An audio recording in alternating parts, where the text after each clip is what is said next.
Hi, I'm Dr. Selena Fisk, and welcome to this episode of Make Data Talk. In this podcast, I help you turn your spreadsheets into stories in a way that's practical, accessible, and hopefully more useful than your grade 9 maths textbook.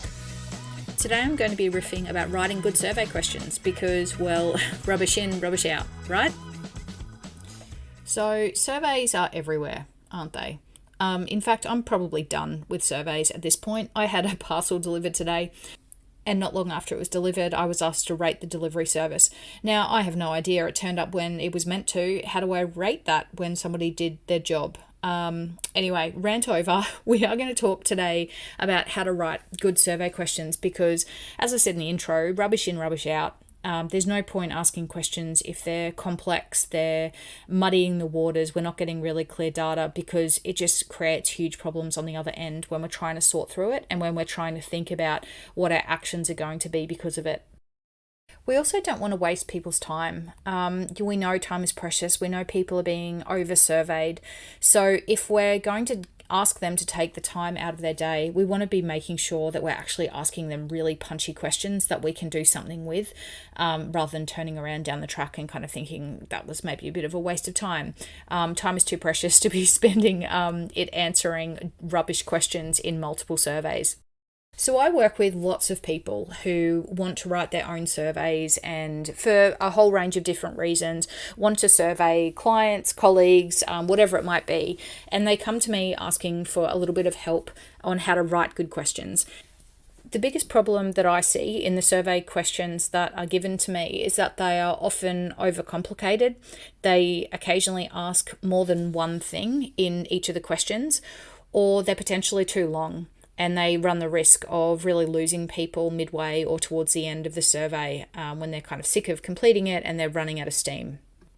When I was writing my doctorate, one of my supervisors got me to read William Foddy's book on questioning, and it was because I was interviewing some people for my research and I was told to go and read it. And I don't suggest you do because I'm going to give you a really shortened version of what it talked about. But the thing that really stood out for me and that has stayed with me in the work that I do now is almost 4 levels of abstraction.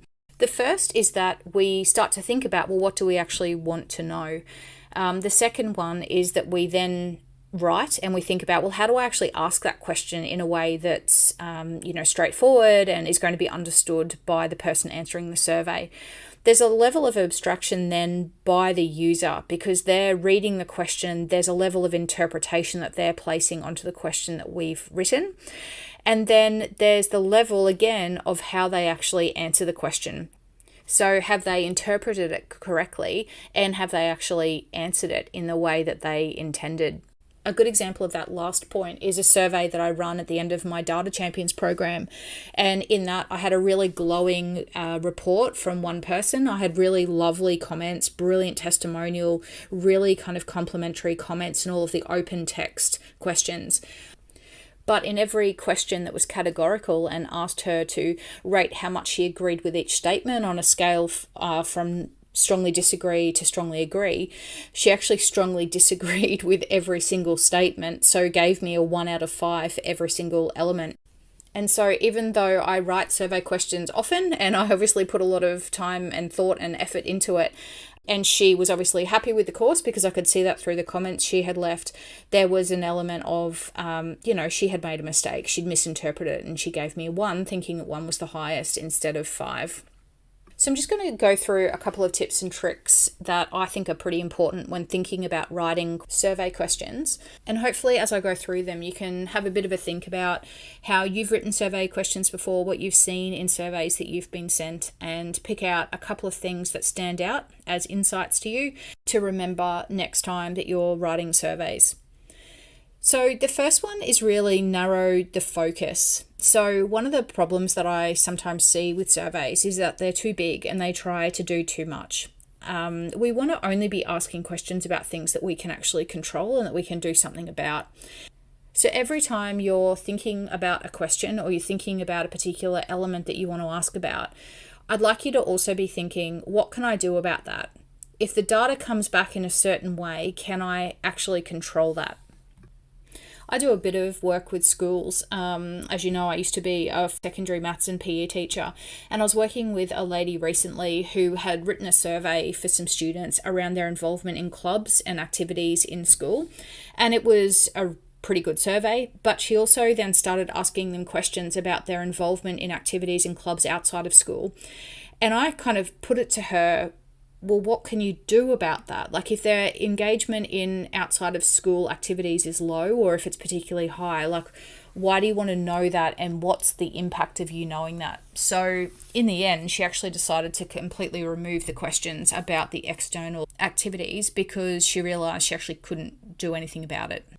Also, on this point of really narrowing the focus, I reckon we can do all decent surveys in 10 questions. We don't need extensive 50, 60, 70, I've seen 90 questions per survey for most things that we're doing in our teams and organisations. If we're asking people to give up their time, we want to respect that time. And so think about narrowing the focus as much as you can and thinking about how can you possibly get that survey to 10 questions or less. The second little tip and trick is to actually simplify the questions as much as possible. So sometimes I work with people who feel that they have to almost overcomplicate the questions. And actually what that does is it makes it much harder to interpret an answer. I've also seen people who not only overcomplicate it, but add multiple things or elements into the question. I saw an example of an employee survey, and one of the questions on the survey was to ask the participants to rate the quality of the relationships they have with their colleagues and their boss. Now, that combination of two things is really problematic because most people have different relationships with their colleagues and their boss. Sometimes one's better than the other. And so it makes it really hard for the person responding because they think, well, am I going to answer this based on my relationship with my boss? Am I going to answer this based on my relationship with my colleagues? Or should I make more of an on-balance averaged judgment to represent both groups together? So we want to make sure we're really separating that. And in that employee survey, I suggested that they break it down to ask a question about engagement and relationships with colleagues, absolutely, but ask about relationship with their boss or with their leader in a separate question because they're asking different things. And again, going back to that point about thinking about what do you do with the information on the other end. What do you actually do if you know that their relationship with colleagues is not great or their relationships with their bosses are not great? If you can't do something about it and you don't intend to do something about it, you actually shouldn't be asking the question to begin with. The third tip and trick that I would suggest when writing survey questions is steer clear of questions about confidence. So confidence is really hard to put on a scale, and our confidence changes the more we know. So it's almost like sometimes we don't know what we don't know. And an example of that is I was working with a training organization and they said to me that they do a bit of a pre-assessment. They ask people some survey questions prior to the training program, and then they ask them the same questions again at the end of the program. And they said, what they can see in the data is almost that the confidence of the people hasn't changed, and they know that the program's effective. They know that there's so much growth that happens and participants can talk to the change that's happened for them and what they've experienced.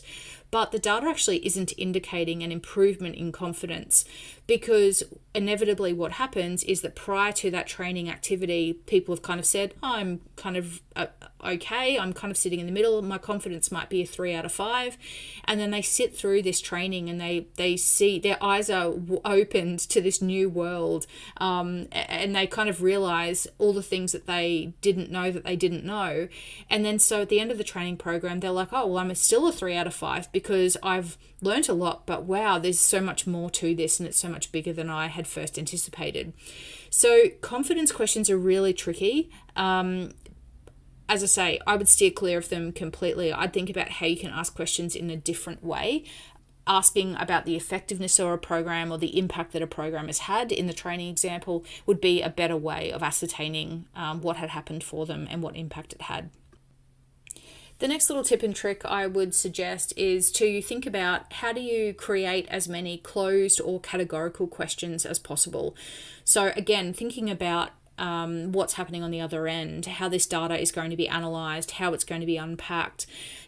It is much easier and much quicker if you're trying to analyse questions that sit in categories or in groups rather than trying to analyse open text. So for that reason, I would suggest as a maximum, this is kind of a bit of a rule that I stick to. Obviously, there's always exceptions to the rule, but wherever possible, I would try and limit your surveys to only having one open-ended qualitative question. So everything else is categories, only one qualitative question. And if you're doing that and limiting it to just the one, I would use that final question, the open-ended one, to say if there's anything else that you would like to add about any of the questions you've answered on this survey, feel free to do so here. So it's all-encompassing, it's open-ended, they can write what they want, but there's only one question where you actually have to do a thematic analysis on that data. Now, you might only be surveying, say, 10, 15, 20 people, and that's fine. That's pretty quick for you to go through those responses. But if we're talking about surveying hundreds or thousands or tens of thousands of people, one open-ended qualitative data point is one more thing that somebody has to read through and analyze. It's a whole lot of work for those really large numbers. And then you think about if you were to add a second question and it doubled those numbers, again, I mean, we have some pretty good tech available that can start to look for trends in that type of information. But ultimately, humans need to engage with it and start to think about what that thematic analysis is and what the data is telling them. So it's far easier if we set it up well from the beginning and we set up our questions with categories rather than open-ended text-based responses. The final thing that I will say is that it's important to think about the person answering the survey and think about trying to keep your questions the same. So if you were, for example, to jump around from true or false questions to getting people to rank out of 5 stars or getting them to show to what extent they strongly agree or strongly disagree with particular statements, you're adding to the cognitive load for the person who's answering the questions and you're not making it predictable. So the more predictability we can put into our survey design, the better. So wherever possible, if we're sticking to this rule of no more than 10 questions, one at the end is the open-ended question. We have 9 questions that are all the same format. They are all true, false, unsure questions, or they are all give it a score out of 5, or they are all continuum from strongly disagree to strongly agree. And so the person who's answering the questions is more likely to not make mistakes and actually understand what's happening because you're not bouncing around and kind of moving the goalposts as you progress. So your takeaway from this episode is really to get you thinking about how you ask good survey questions. When do you need to come back and listen to this episode? Maybe again when you're writing your next survey. Or who do you need to share this episode with so that they can have a bit of a think about how they construct it? Because as we said right at the beginning, rubbish in equals rubbish out. And we want really good insights and information coming out so that we can take really good actions and make some good decisions on the other end. A key theme of this episode has been thinking about what do we do with the data on the other end? And so if we kind of keep that in mind all the time, every time we're writing a survey question, then it's going to set us in really good stead to write some good questions and to get some great data. So thanks so much for joining us on this episode of Make Data Talk. If you'd like to connect with me, I'm on LinkedIn at Dr. Selena Fisk. You can sign up to my very irregular newsletter at selenafisk.com, or you can check out my other podcast, A Beautiful Mind. Thanks so much for joining us. Talk to you next time.